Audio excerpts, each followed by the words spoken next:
Hello, my name is Sandra James, and I would like to tell you about an exceptional young man, Matthew Axelson, who was born and grew up in Cupertino. Matthew gave his life in the service of the United States in June 2005 while on an operation with a Navy SEAL unit in the rugged mountains of Afghanistan. In the next half hour, you will meet his parents, Donna and Corky Axelson, and I also want to tell you about Matthew and how his death became the catalyst that brought the citizens of Cupertino together to recognize Matthew's sacrifice and the decision to build a veterans memorial to all those who have served this nation. Please stay tuned. Welcome to The Better Part, a program by and for seniors and devoted to exploring the many facets of those better years of our lives. The name of our program is inspired by a quotation from Robert Browning. "Grow old along with me, the best is yet to be, the last of life for which the first was made."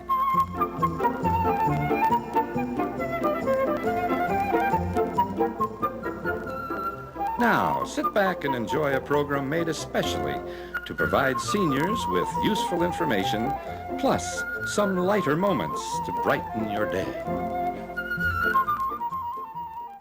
And our guests today are Donna and Corky Axelson, the parents of Matthew Axelson, a Navy SEAL who was killed in Afghanistan in 2005.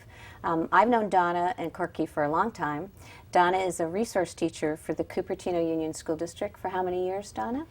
I've taught in the district for about 22, and I've been the technology resource teacher. This is my second year doing that. Well, welcome, and why don't you just tell us a little bit about yourself before we start the program so the audience can get to know you and Corky a little bit. Well, thank you. We're pleased to be here. And we're always happy to talk about Matthew and his life, and we're particularly excited about this project that is underway as a result of his death. Okay. Well, it is nice to be here, and you know, talking about Matt is something we enjoy doing, but it's often difficult, as you can probably tell. This is something real special, and it's much bigger than Matt, but really how it started with Matt's life is pretty special. I'd like to start first by reading to you the award of the Navy Cross to Matthew Axelson. That is the second highest award that the United States Navy gives, second only to the Congressional Medal of Honor, and not very many people have been awarded this. The Navy Cross was awarded to Matthew Axelson, United States Navy SEAL, for extraordinary heroism in action against the enemy while serving in a 4-man Navy SEAL reconnaissance team operating in enemy-controlled territory in the extremely rugged terrain of Konar province in eastern Afghanistan. The team was tasked with locating a high-level Taliban leader in support of a direct action mission to disrupt enemy activity in that area. On 28th of June 2005, Afghan sympathizers revealed the team's position to numerically superior Taliban fighters who engaged the team in a firefight. The ensuing engagement resulted in enemy personnel being killed and several members of the Navy SEAL team being wounded. Ignoring his own injuries and demonstrating exceptional composure, Matthew Axelson told the teammate closest to him to escape while he provided cover fire. With total disregard for his own life and thinking only of his teammates' survival, Matthew continued to fire and eliminate additional Taliban fighters until mortally wounded himself. Matthew will be remembered for his undaunted courage, fortitude under fire, and unwavering dedication to duty. What I'd like you to do for our audience is to provide for them a picture of who Matthew was as he grew up, and how he came to the point in his life where he decided to be a Navy SEAL. Donna, would you like to start? Why don't you introduce the young Matthew to us? From right when we first brought him home, probably the word that I would use to describe him would be strong-willed. Here he was coming into a family with an older brother and a mom and a dad, and we had a routine. Well, his awake time was 6 at night to 2 in the morning. And I tried everything I could to change his schedule so that it would fit in with the families. And nothing I tried. So he had his own way of doing things from the very he did. beginning, you would He say. did. What are the highlights that you remember about Matthew as he grew up and went to school that as you think back over his life, that are prominent for you and for you too, Corky? One of the things I just really remember is his fondness of being active. He was always out running around, playing games, riding his bike, the scooter, the skateboard. I mean, always doing something. But he really liked his quiet time too. Sometimes he'd just go in his room and read and shut the door, and that's where he would be. So I guess I'd say when it was time to play, he wanted to play. When it was time to be quiet and reflect, then he could do that too. And his relationship with his brother, Jeff? Oh, he had a real strong relationship with Jeff. One of the earliest stories that I love to tell about the two of them is in our backyard in Cupertino. We always had a garden as the boys were growing up, and so we grew vegetables and planted seasonal flowers. So they were playing outside one day, and all of a sudden I heard Matthew just screaming and crying, and I went racing outside, and he was drenched from head to toe. And Jeff was standing there with a watering can. So it was obvious what had happened. So I was angry, and I said to Jeff, "Get into your room and I will be there." And Jeff went into his room, and I got Matthew dried off and calmed down and everything. And then I went in to see Jeff, angry that he had done this to his brother. And when I said to him, "Why in the world did you do that?" And he said, "I just wanted to make him grow." And they were close enough together, a couple, 2.5 years, I guess, but when they grew up, they were close friends, which means all their friends became close friends. So it was a very large group of boys, basically, and girls when they got older, of course, but that grew up together and just loved to be together. Our house was like like the local place where they'd all hang out. So we got to know their friends very well, too.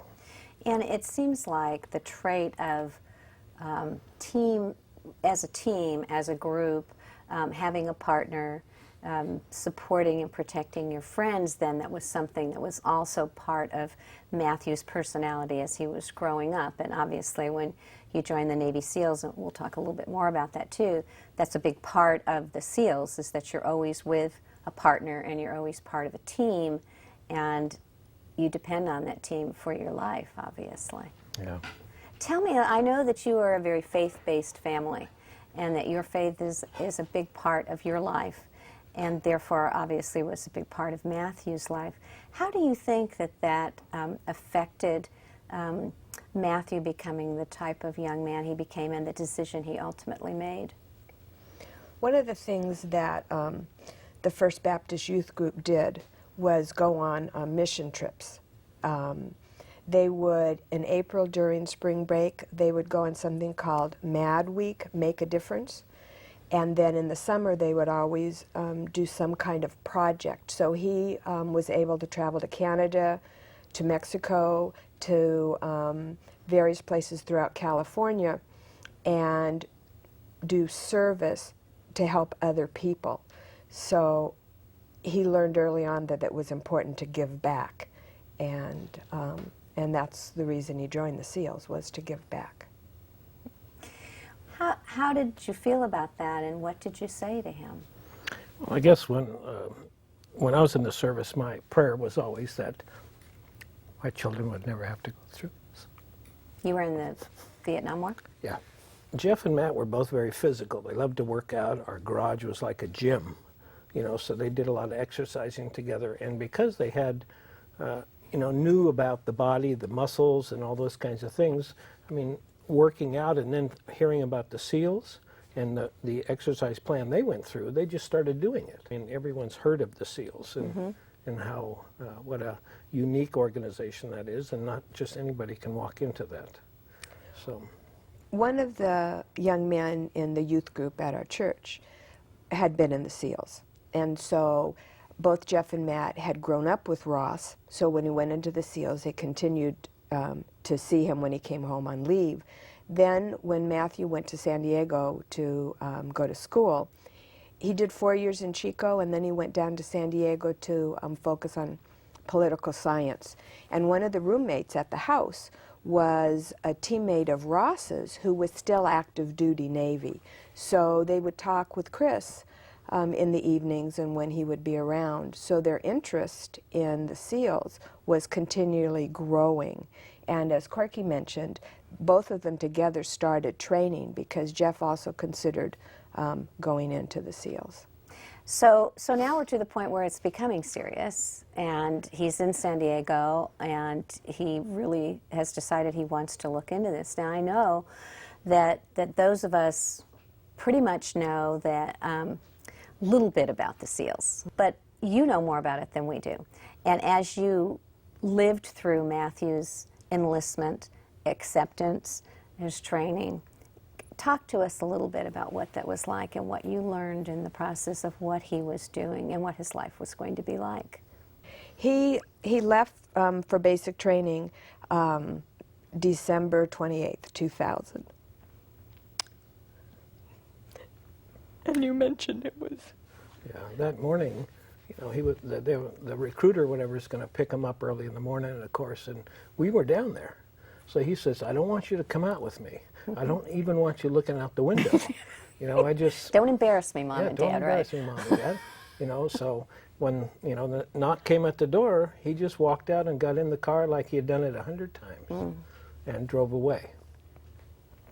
But he never liked to be the center of attention. That's true. So, and I think also that he knew he was going away from his family. It was like at his wedding when I danced with him. He said, Mom, don't cry, because then I will. So I think it was the same kind of thing, that he was leaving his family, and it would have been harder for him if we'd been there giving him a hug and see him out the door. Of course. So the training took place in San Diego? Yes. And how long was that training? The SEAL training, it's called BUDS, Basic Underwater Demolition SEALs. And it's after you've gone through basic training for the Navy, you have to qualify in basic training to go to the SEALs BUDS training. So once that starts, it's 7 months of intensive training. There are 3 phases. The first phase is just a physical training phase where they do a lot of obstacle course work, running, getting them in shape, because it's during that first phase that the infamous Hell Week occurs. And at the end of Hell Week, you still have months and months of training, but it's at the end of Hell Week that you do a graduation, because they figure that most of the men, if you can make it through Hell Week, that you probably will qualify for SEALs. They started Hell Week with 172 men, and 55 graduated. Wow. Because it's not just physical, but it's also mental toughness. I'm sure it Yeah, is. it stresses the whole thing out. I remember when the captain was giving the speech at the graduation, he said, you've proved you're tough enough. The rest of your training will prove if you're good enough. Oh, and then when he became a SEAL, he's frequently gone on missions that you know nothing about. And then came this ultimate mission in Afghanistan. Did you know he was going on a mission when he left for that? For Afghanistan? Uh-huh. Oh, yeah. Well, he originally, we thought, and he thought, he says, I don't know really, you know, can't tell you where I'm going, but I think it's probably Iraq. And his team actually went to Bahrain, I think, first, and then they were split up where half of them went to Afghanistan and half stayed in, or went to Iraq. It's interesting because a SEAL often is thought of as a water creature. And Matthew's specialty was SEAL delivery vehicle, which is a small submarine that's wet, meaning when you're inside it, you're in all of your gear. It's not dry, it's wet. And that was his specialty. And here he died, and the teammates died, high in the mountains of Afghanistan. But the thing is that SEALs stand for sea, air, and land. So he had a lot of training. I mean, he jumped out of, I think it's called haloing. He jumped out of airplanes at 30,000 feet. lots of land navigation that he had to learn, as well as underwater navigation. But the training that he went through, Corky always joked, Corky during Vietnam was in the Army for 1 year. 9 months and 10 days. And Matthew's training before he ever was deployed was years. So he had more training. So the More SEALs... training than I had during my whole service experience. When the mission failed, when they were discovered, they did not find Matthew right away. There were a couple of weeks when they didn't really know where he was until the body was recovered. And I do know that his partner was part of the helicopter that went in to rescue him, James Suh, who we'll talk about when we talk about the Veterans Memorial, who also perished. But let's go then to what happened and how you felt. How did you handle that time when you did not know, and then when you found out that Matthew had sacrificed his life for one of his teammates? Well, when he first went over there and he went to Afghanistan, which we found out about, we felt slightly relieved because we figured Afghanistan was probably a safer place from where most of the soldiers are today. I would get letters from him. But Matthew had access to email, so we would hear from him regularly with email. I think he emailed his wife Cindy, every day he was on base. He could phone us, so we had heard from him the Monday after Father's Day, which is a week before the mission, to just talk to him. And the interesting thing with Matthew, and I think with all SEALs, is I would just be chatty with him, but his dad would say, "So what are you doing really?" And Matthew always said, "I'm working."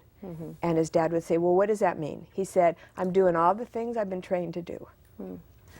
I know when the community found out and the nation found out about Matthew's sacrifice and the death of himself and his team, you received a lot of help and support and some very moving tributes. And I wonder if you could explain this feather that's sitting on the table here and tell us a little bit about that. Well, I think I'd just like to read part of the letter that we received from the White Horse family. And the White Horse I'm going to let Donna tell you a little bit about the White Horse family. Thank you. Before I start to read it. One of the women that I worked with in the Cupertino School District, Sylvia McAmer, has a Native American heritage, and her eldest daughter married into the White Horse family. And when they heard about Matthew's death, they sent us this eagle feather and this letter explaining about the eagle feather. Would you like to read that for Sure, us, yeah. Corky? This is to the Axelson family. The bald eagle was chosen on the 20th of June, 1782, as an emblem of the United States of America because of its long life, great strength, and majestic look. But long before 1782, most Native American tribes used the eagle's feather as a symbol of bravery and freedom. Today, this practice of honoring great warriors with the tail feather of the eagle continues in our traditions. Our family would like to honor Matthew as one of these great warriors. Matthew's truly selfless act must be recognized. Please accept this feather with pride and reverence. Love, the White Horse family. That's absolutely wonderful. I happen to know Sylvia McAmer. She was one of the best special education teachers I think the Cupertino School District ever had. That's Indeed. a wonderful tribute, and I think her letter helps us go right into what we want to talk about in the second half of this program, which is the Veterans Memorial that you are working on, and I'm working with you on, that will be erected in Cupertino Memorial Park. So I think to start with, I'd like to go back to that city council meeting, which you know the date better than I do, was August 16th, 2005. And I actually was on the city council at that time, and that was when Tony Banderman came, and the two of you came to the city council, and if my memory is correct, simply asked to place a plaque either in the Cupertino Library or in Memorial Park honoring Matthew as a Monte Vista High School graduate and a resident of Cupertino. So why don't we take a look at a clip we have from that city council meeting. our nation and our community lost a great hero, Navy SEAL Matthew Axelson. He was a former Cupertino resident and graduated in high school, local high school. And since then, the news got out. I have received, the council members received floods of letters expressing their concern and their condolences to the families. And in addition, there were some suggestions about setting up some memorial, in memory for somebody who died for our country in protection of our freedom. I think it'd be wonderful to have some type of freestanding memorial, be it a plaque or a statue or something, in a very public place, because this gentleman was so very well known, and his family as well, so very well known in the area. And so I think this is something right now that hits home with all of us. And just a proud dad, I guess, but it would be a big honor for our military folks, and of course the Navy SEALs, and of course for Matt. And anything that would be really good. First of all, I just want to acknowledge Donna Axelson and her husband and her wonderful son, Matt. I've known Donna for a very long time. In fact, Donna is one of those wonderful teachers that has taught in the Cupertino School District for how many years now? 20. Her son was a reflection of both his mom and his dad. The place to start is with the Parks and Rec Commission. I think it's a worthwhile suggestion. I thank our mayor for thinking of it. It'd be a good project for both the Arts Commission and the Parks and Rec Commission to work on together, because the design of whatever the structure is that we have would eventually be run through the Arts Commission. Memorial Park right now doesn't, you don't get the feeling that it's about veterans now. It's, I think it's, the current plaque is very low key. So I would ask for something fairly prominent here, especially if we're gonna have the names of our citizens on it. So I like everything that's been said. I think the Parks and Rec Commission ought to put some time into this and make something that's visually impacting in Memorial Park. When I retired from the City Council, I offered to co-chair with Donna and Corky the effort to build this memorial in the city of Cupertino. So briefly, let me explain it to the audience, and then we'll talk a little bit about it. It's a three-part memorial that has a statue right here, which is of Matthew and James Suh. And I'm going to ask you to talk a little bit about this, but just let me briefly tell everybody what we're talking about here. This is the flagpole that's in Cupertino in Memorial Park, and this site goes from the flagpole all the way back to a parking lot back here. This is a wall of honor, which is a granite wall which will list anybody who lived in the Cupertino area, graduated from Cupertino High School or Fremont Union High School, or De Anza College, that died in military service. The Walk of Honor, and Walk of Remembrance, excuse me, the Walk of Remembrance. And I think it'll be very moving to walk through here. Some of them now we have someone who was at D-Day, somebody who was at Pearl Harbor, people from Vietnam and the Korean War, and their stories are told on these pavers, this Walk of Remembrance. It's something that will actually tell you what Memorial Park is about, when in the past all that community's had is a flagpole. So how did this get started? After we buried Matthew, my brother passed away the next day. It was a sudden illness, and we felt we needed, this was in July. We buried Matthew on July 21st, and my brother died on July 22nd, and we felt we needed to get away. So we'd never been to Sedona, and we thought that would be a place where we could just have a quiet time. We came across a gallery for a sculptor named W. Stanley Proctor, and we loved his work. He did bronze work of people, animals, those kinds of things. And there was one in front of his studio of an elderly gentleman sitting on the bench, and it was called Poppies, and it was a World War II memorial that we were impressed with. That's how we found the sculptor. When Therese Smith, the director of Parks and Rec, asked if Corky and I would like to be involved in the project in November of 2005, we said we would be honored to be involved. And we suggested that they might want to consider Sandy Proctor for this. Sandy Proctor likes to use real people, and he asked us if we would mind if he used Matthew. We said that would be lovely. And he wanted to use 2 people, and it just seemed logical since the SEALs represent they're part of Special Forces, and Special Forces is an umbrella that encompasses all branches of the service. And the SEALs particularly, if people talk about them, they often talk about the teams because they always work in pairs. And James was Matthew's teammate. So if you're going to have 2 people, and Matthew is going to be one of them, logically James would be the other one. Where are you in the process now with the memorial? How far along have you gotten, and when are you expecting to finish or dedicate it? We've set a dedication date for this year, Veterans Day, Sunday, November 11th.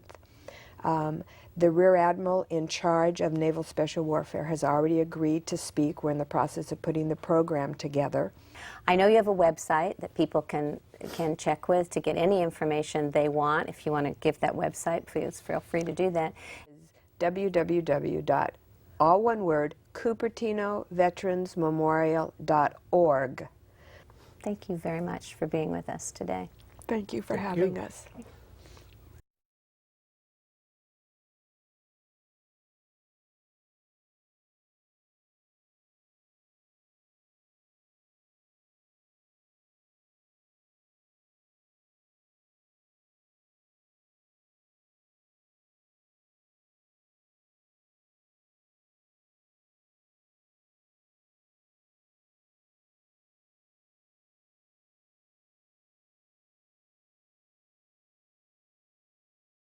The Better Part welcomes your ideas for topics for future programs. They can be reached by calling the Cupertino Senior Center. The number is 408-777-3150. That's 408-777-3150. You can also learn more about the Better Part at their website, www.alloneword.thebetterpart.com. That's www.thebetterpart.com. Thank you for watching, and goodbye till next week.